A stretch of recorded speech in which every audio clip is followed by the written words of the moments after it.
Je disais en début de journal, après plusieurs années de culture du coton à base d'organismes génétiquement modifiés, le Burkina a décidé de revenir au coton conventionnel. Un retour qui a rencontré l'assentiment des producteurs au prix de maintes efforts de la nationale du fibre textile. Drissa Traoré et Moussa Sanon, reportage.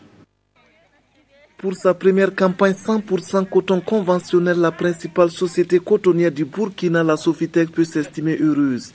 555 000 tonnes, c'est la quantité de coton graine qu'elle a pu récolter cette année sur une prévision de 600 000.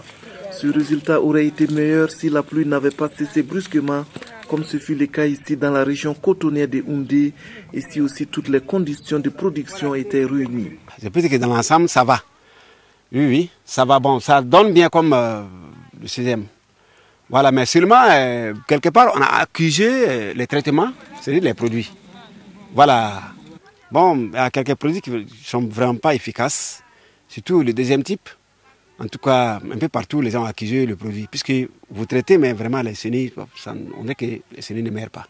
À l'image de cette tombe, tous les agriculteurs ont adhéré cette année au mot d'ordre de la Sofitex, à savoir produire 100% de coton conventionnel. Nous avons constaté que la majorité des producteurs ont augmenté même leur superficie par rapport à la campagne antérieure, ce qui veut dire qu'ils ont compris en tout cas la nécessité de changer et ils ont suivi notre mot d'ordre. Donc nous tenons vraiment à les remercier aussi pour cela, parce que ce n'était pas évident au départ. La Sofitex a dû aussi batailler dur pour pouvoir disponibiliser les intrants à temps. Des efforts parmi tant d'autres et qui ont été sans doute des sources de motivation supplémentaires pour les producteurs. Avec le coton conventionnel, les traitements augmentent. Nous passons de 2 à 6 traitements.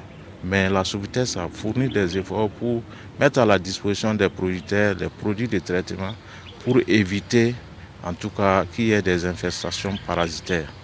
Et la Sofitex a aussi mis un dispositif qui a permis d'être toujours à côté des producteurs et à les sensibiliser et souvent même à les aider à traiter à travers nos brigades de traitement de coton. Conserver sa place sur le marché et redorer l'image de son produit, voici entre autres les ambitions du Burkina par ce retour au coton conventionnel. Le Burkina, premier producteur de coton en Afrique depuis 2003.